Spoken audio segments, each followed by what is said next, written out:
Hello, and welcome to another Math 150 College Algebra Assistance video.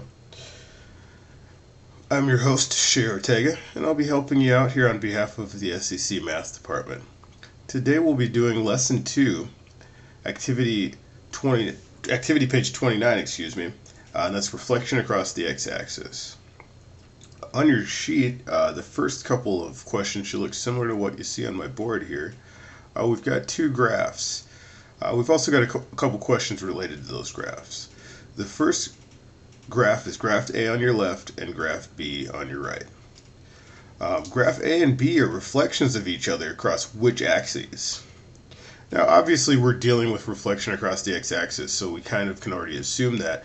But if we didn't know that and we were just given the graphs, how could we figure this out? A nice way to look at that is that if we look at both of the graphs next to each other, if we were to kind of draw out graph A, just a little sketch, and then we could draw out graph B, a little off there, but you get the basic idea. What we kind of look at is that they're almost like there's a mirror in between and they're looking at each other. So they're reflections of each other, and that mirror is the x-axis. So that's how we could figure out, if we didn't have the name of or the title of the chapter, how to figure that one out. Now for number 2, you're supposed to use the graph to fill out the table. Now for graph A, we're given x values of -2, 1, 0, 1, 2, and 3.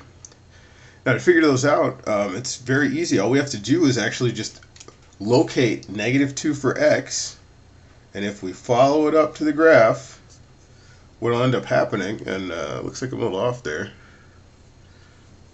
you should hit 4. So 4 should be my y value. So if I go straight up on -2, I hit 4, and my y is +4.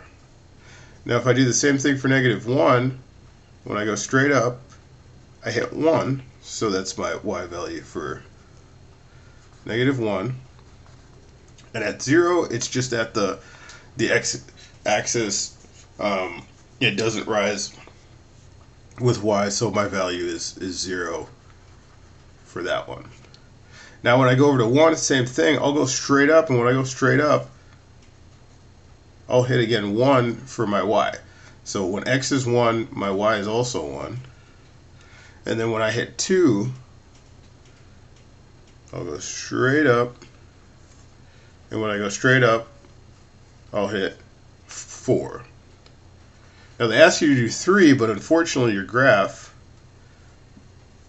doesn't go to 3. So for right now, we don't really know what 3 is, but we'll come back to that in a second.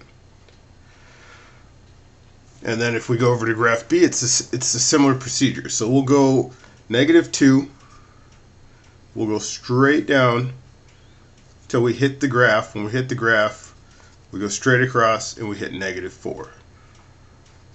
Same thing for -1, we'll go straight down, we'll hit -1 when we come across on y, so y is -1.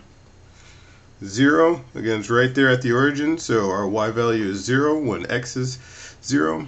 And when x is 1, again, we can go straight down, we hit our graph, and then when we come across to see where y is at -1 again.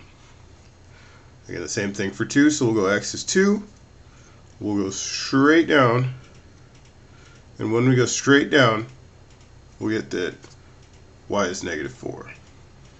Now again, same thing with 3. When we go straight down on 3, you'll notice that the graph isn't really complete, so we don't know what it goes to, but we can answer what that is here in a second.